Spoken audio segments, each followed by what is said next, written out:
Hace aproximadamente 15 años, en las extensas y solitarias llanuras de Siberia, Rusia, ocurrió algo que jamás olvidaré. En esa época, yo formaba parte de la infantería de marina, y los detalles de la misión que nos llevó a esas tierras siguen siendo confidenciales. ¿Por qué había estadounidenses en Rusia? Esa es una pregunta que prefiero no contestar. Nuestra misión nos llevó a dividirnos en 2 escuadrones, cada uno compuesto por 7 hombres. El objetivo era reunirnos en un campamento situado en un punto acordado. Mi grupo, liderado por Neon, consistía en 6 soldados más yo. Aunque no esperábamos un enfrentamiento inmediato, permanecíamos atentos, con nuestras armas aseguradas pero al alcance. El terreno que nos rodeaba era una mezcla de imponentes acantilados y densos bosques que parecían interminables. Durante nuestro avance, llegamos al borde de un acantilado que caía en picado cientos de metros hacia abajo. Desde esa posición, nuestra vista alcanzó algo inesperado, un pequeño asentamiento escondido entre los árboles. Era extraño, casi fuera de lugar. Informamos sobre el descubrimiento y recibimos la orden de investigar. Localizamos un sendero que bordeaba el acantilado, ofreciendo un descenso relativamente rápido. Sin dudarlo, decidimos seguirlo. El aire era helado y mientras descendíamos un sonido perturbador resonó desde lo alto. Era un aullido, profundo y sobrecogedor, como si proviniera de algo que no pertenecía a este mundo. Instintivamente miré hacia atrás y lo vi. Una figura humanoide, alta como un gigante, con brazos desproporcionadamente largos que casi tocaban el suelo. Su presencia era amenazante. Apenas nos observó, desapareció detrás de la cima. Sin tiempo para pensar, aseguramos nuestras armas y aceleramos el paso. Al llegar al bosque, un silencio inquietante nos envolvió. Solo el crujir de la nieve bajo nuestras botas rompía la calma. El pueblo que habíamos divisado era una serie de cabañas deterioradas, algunas reducidas a escombros. No había señales de vida. Dentro de las chozas encontramos hogueras apagadas y rastros de sangre seca. La escena era inquietante. Reportamos nuestros hallazgos y nos ordenaron quedarnos hasta que el otro escuadrón llegara al amanecer.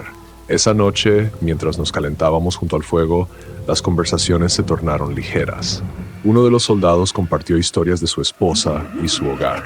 De repente, el mismo aullido estremecedor que habíamos escuchado antes rompió la tranquilidad. Era como si el bosque nos advirtiera. Nos armamos rápidamente inspeccionando los alrededores. Poco después, una roca enorme se estrelló cerca de nosotros, obligándonos a refugiarnos en una de las chozas. Cuando nos reorganizamos, decidimos investigar el origen del ataque. 3 de nosotros nos movimos cautelosamente alrededor de una cabaña y vimos algo que heló nuestra sangre. Varias criaturas similares a la figura del acantilado. Eran altas, vestidas con capas blancas que se confundían con la nieve, y sus ojos dorados brillaban con una intensidad escalofriante. Antes de que pudiéramos reaccionar, desaparecieron en las sombras del bosque, dejando solo un eco de su aullido. El resto del grupo llegó y compartimos nuestras impresiones, todavía incrédulos por lo que habíamos presenciado. Las órdenes eran claras: perseguirlos. Seguimos las huellas que se adentraban en el bosque. De pronto, un grito rompió el silencio. Uno de los nuestros había desaparecido. Siguiendo rastros de sangre nos encontramos con una escena aterradora. Una de las criaturas sostenía a nuestro compañero como si fuera un juguete. Abrí fuego sin pensarlo, pero ya era demasiado tarde. Nuestro camarada ya no estaba con nosotros. Con el corazón lleno de dolor, llevamos a nuestro compañero caído al pueblo y establecimos un perímetro de defensa. Nadie pudo dormir esa noche. A la mañana siguiente regresamos al campamento base con una pérdida que pesaría para siempre en nuestras almas. Nos ordenaron no hablar nunca de lo ocurrido. Nuestro camarada fue oficialmente reportado como desaparecido en acción en Afganistán. Más tarde nos dijeron que esas criaturas eran conocidas como Dulaw, lo que se traduce como espíritu maligno. Aunque nunca encontramos el cuerpo de ninguna criatura, eso dejó de importarnos. Lo único que deseábamos era volver a casa y sentirnos seguros. Pasé mi infancia en Michigan, cerca de las vastas y cristalinas aguas del lago Hurón. Desde joven, cada vez que tenía la oportunidad, me escapaba de la monotonía cotidiana para explorar la naturaleza. Recuerdo particularmente una tarde que vivió conmigo mi hermano, quien había regresado recientemente de su servicio en Irak. Era conocido por su valentía y fortaleza, cualidades que siempre admiré. Sin embargo, Ese día descubrí un lado de él que nunca antes había visto.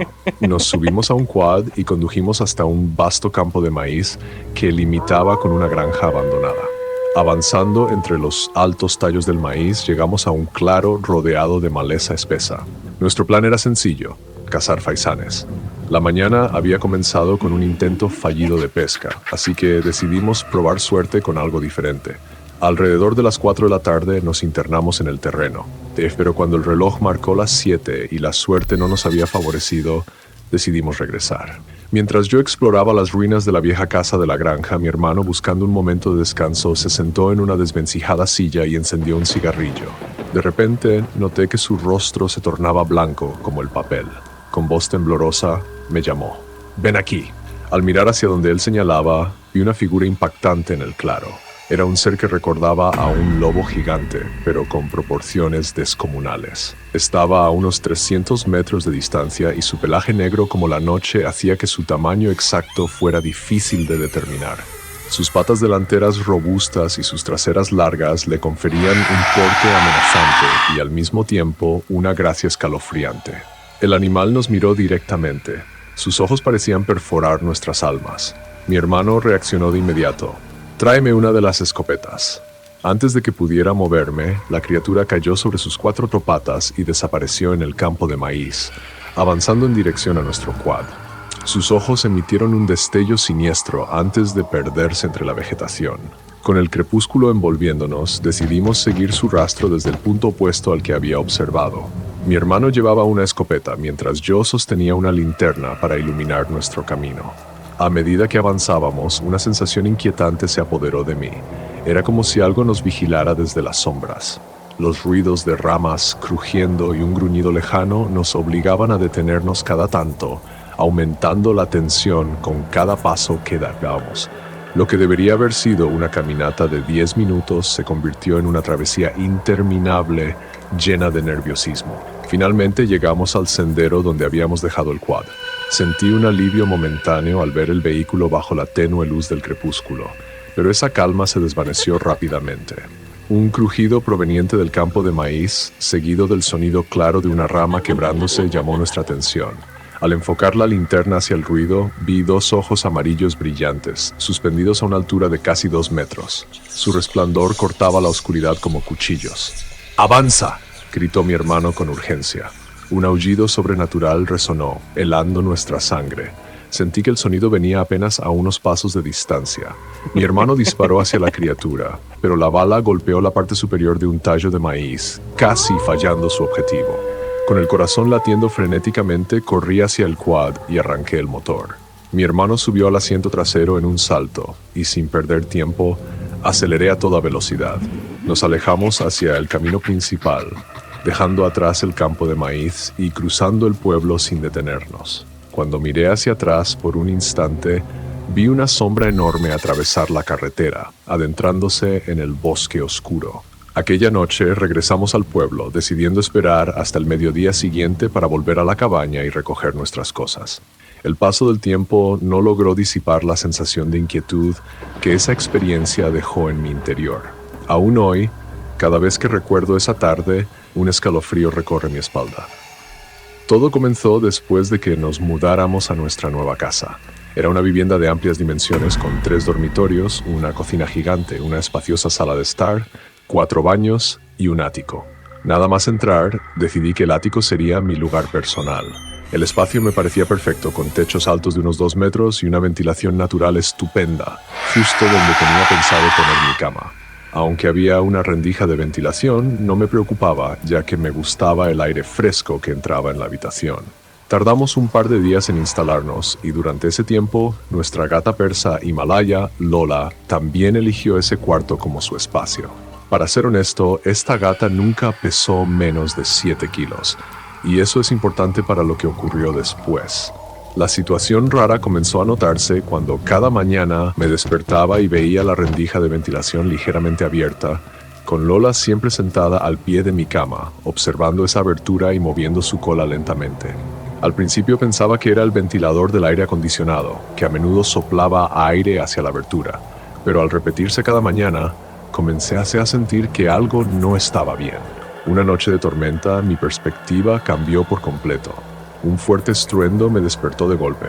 Busqué a Lola para reconfortarme, pero ella no estaba en su lugar. Al girarme, la vi de pie, no acostada como siempre, con la espalda encorvada y la cola hinchada. De repente, saltó hacia atrás y soltó un bufido antes de subirse a mi pecho.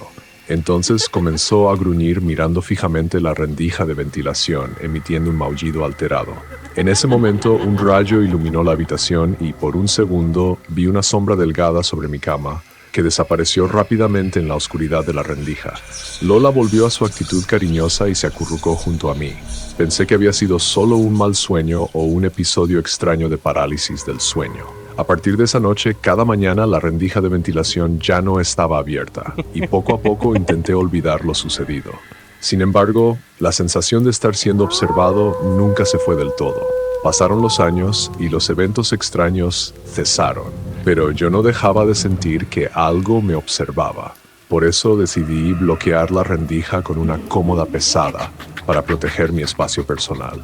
Estaba convencido de que había solucionado el problema, pero me equivoqué. Mi padre, preocupado por los robos frecuentes en el vecindario, había comprado una escopeta para nuestra seguridad y me la había dejado para que la usara en caso de necesidad.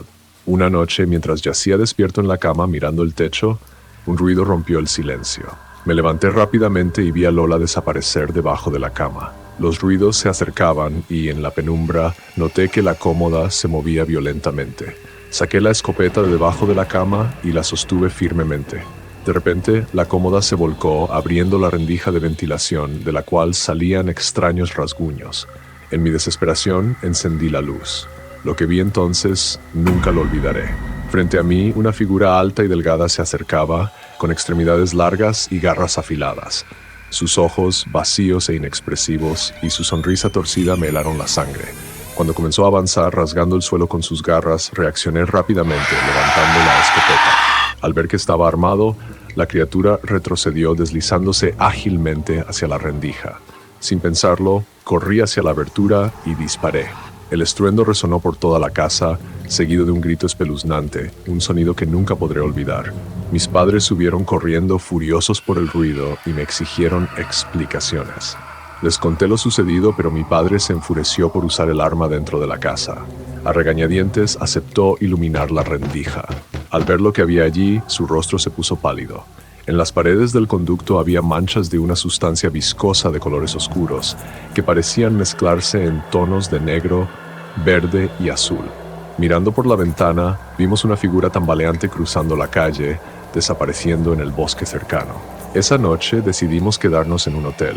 Han pasado ya 5 años desde aquel aterrador incidente, pero la sensación de estar observado sigue acompañándome.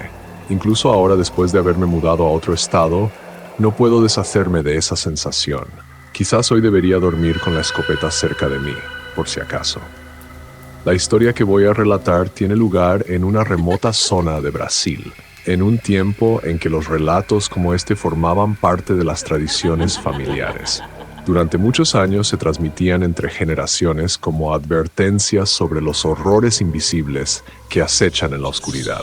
En la década de los 80, mi familia estaba inmersa en la búsqueda de la prosperidad mediante diversas actividades agrícolas.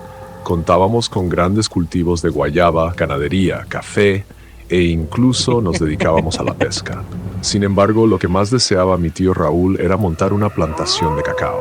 En esa época, la producción de cacao era un negocio muy rentable en Brasil, por lo que mi tío consideraba que era una inversión con mucho potencial. Pero para ello necesitaba una extensión de tierra amplia, húmeda y en pendiente, ideal para este tipo de cultivo. Tras varios meses buscando, encontró una propiedad que le pareció perfecta, con un precio sorprendentemente bajo. El vendedor le explicó que su hija estaba enferma en la ciudad y necesitaba dinero para su tratamiento, por lo que estaba dispuesto a venderle la tierra. La venta se concretó de inmediato. 6 meses más tarde, mi tío Raúl y mi tía María ya se habían instalado en su nueva finca, que pronto sería productiva. Disfrutaban del paisaje, la paz y el aislamiento, salvo por una familia de pescadores que vivía al otro lado de un arroyo cercano. Mi tío, con su pasión por la caza, era muy aficionado a explorar la zona.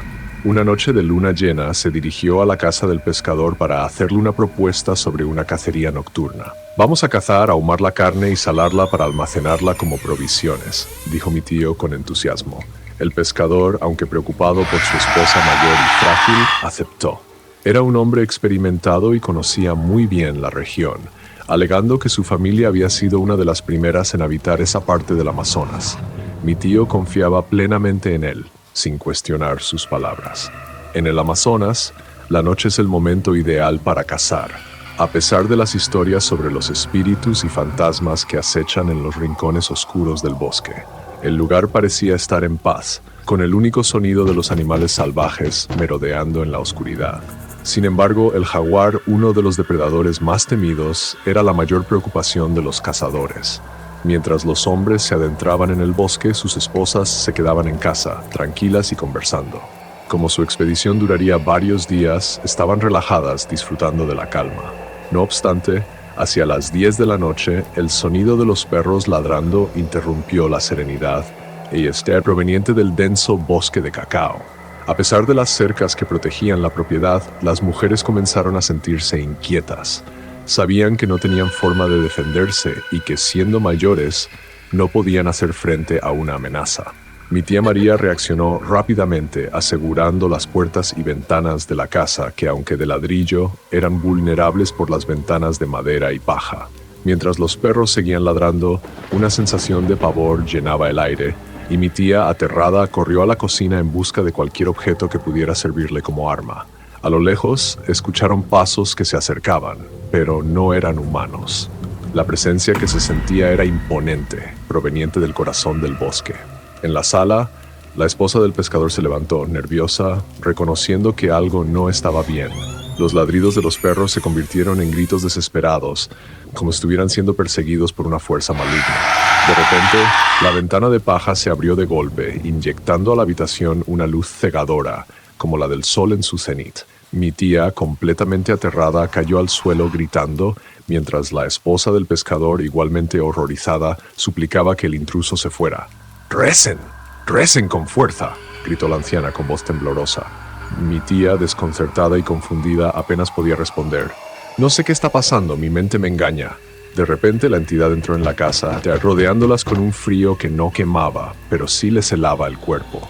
La anciana, con determinación, comenzó a recitar oraciones antiguas, como el credo, buscando protección contra lo sobrenatural. Su voz resonaba con tal fuerza que mi tía sentía que las paredes temblaban. El incesante ladrido de los perros continuaba, mientras la esposa del pescador rezaba desesperadamente. Con el tiempo, la presencia empezó a desvanecerse, su forma desapareciendo en el aire. Los pasos que se escuchaban se alejaron poco a poco hasta que la ventana se cerró, dejando de nuevo la casa en penumbra. Una semana después, mi tío Raúl regresó a la ciudad y la finca de cacao quedó abandonada, sin vida humana. A principios de los 90, mi madre intentó alquilar el terreno para eventos comunitarios y construir una casa en él, pero todos sus intentos fueron infructuosos. Solo quedaron los árboles de cacao, testigos mudos de lo que había sucedido. Mi tío, después de estos sucesos, reflexionó sobre el extraño comportamiento del antiguo propietario de la tierra, especialmente la decisión inexplicable de vender una propiedad tan valiosa a tan bajo precio. ¿Estaba él consciente de la presencia extraña que acechaba el lugar?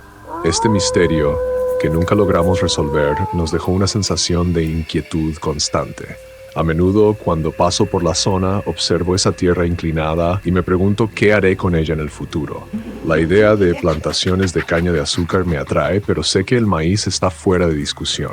Después de todo, sabemos que hay fuerzas que se sienten atraídas por ese cultivo, fuerzas que no comprendemos del todo.